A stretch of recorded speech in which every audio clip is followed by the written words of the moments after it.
Hi viewers.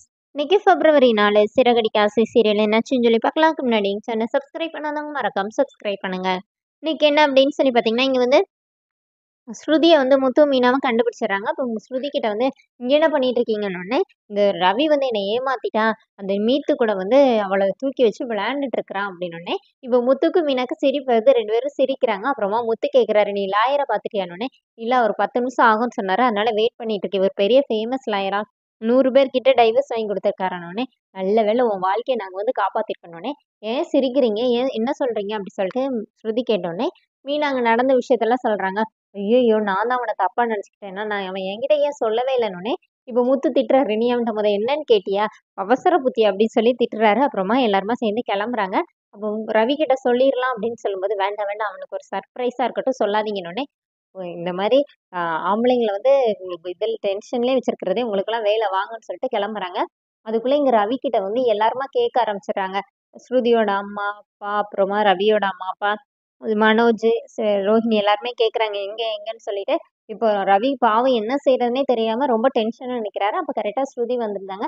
அந்த ஸ்ருதி வந்துட்டா அப்படின்னோடனே அப்புறமா எல்லாருமா ரிலாக்ஸ் ஆயிடுறாங்க. இப்ப ரவி வந்து ஸ்ருதி கிட்ட வந்து ரொம்ப டென்ஷன் ஆயிட்டேன். ஹார்ட் பீட் எல்லாம் எகிறிருச்சு. இப்போ உன்னை பார்த்தவங்க தான் ரிலாக்ஸ் ஆயிட்டேன்னொடனே, இப்போ ரோஹிணி வந்து நீங்க 2 பேரும் ரொமான்ஸ் பண்ணதெல்லாம் போதும் வாங்கன்னு சொல்லி கூட்டிட்டு போய் கேக் கட் பண்றாங்க.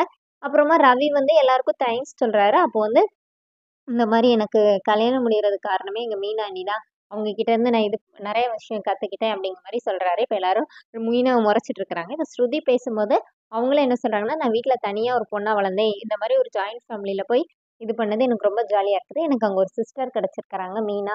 அவங்க கிட்ட இருந்து நான் நெறைய விஷயம் கத்துக்கிட்டேன். அவங்க வந்து ரொம்ப இன்னசென்ட். முத்துவ கூட நான் மொத தப்பா தான் நெனச்சிருந்தேன். ஆனா அவர் அப்படி இல்ல. எது கரெக்ட்டோ அத கரெக்ட்டா தட்டி கேட்பாரு அப்படிங்கிற மாரி எல்லாரையும் பெருமையா பேசுறாங்க.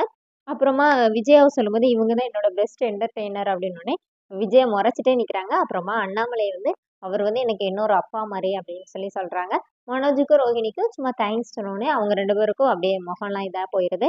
இப்ப எல்லாருக்குமே தேங்க்ஸ் சொல்லிட்டு, அப்புறமா ஒரு சிங்கர் வந்து சாங் பாடுறாங்க. அப்படி ஜாலியா அந்த ஃபங்ஷன் வந்து அவங்க என்ஜாய் பண்றாங்க. அதோட இன்னொரு எபிசோட் எண்ட் பண்ணிட்டாங்க. நாளைக்கு என்ன அப்படின்னா, ரோஹிணியும், வித்யாவும் போயி சிட்டிய பார்த்துட்டு வந்து சொல்றாங்க இந்த மாரி, "முத்துக்கு உன் மேல தான் பயங்கர டவுட்டா இருக்குது. நீ தான் வீடியோ ரிலீஸ் பண்ணியிருப்ப" அப்படின்னோனே, இப்போ அவங்க சிட்டி என்ன சொல்றாருன்னா, "ஏற்கனவே அவனுக்கு என் மேல டவுட் இருக்குன்னு எனக்கு தெரியும்" அப்படின்னு சொல்லும்போது, சிட்டி கூட இருந்த ஒருத்தன் வந்து சிட்டி கிட்ட சொல்றான் இந்த மாரி, "நீங்க வந்து அன்னைக்கு வந்து சத்யாவ ரோட்ல பார்த்தப்போ, சத்யா இது விஷயமா என்கிட்ட கேட்டான்" அப்படின்னோனே, இந்த சத்யா வந்து ஏற்கனவே ஒரு பெரிய கேஸ்ல மாட்ட வேண்டியது. அவன அன்னைக்கு விட்டுட்டேன்.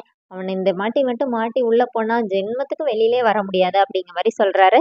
அதோட என்னோட எபிசோட் எண்ட் பண்ணியிருக்காங்க. தேங்க்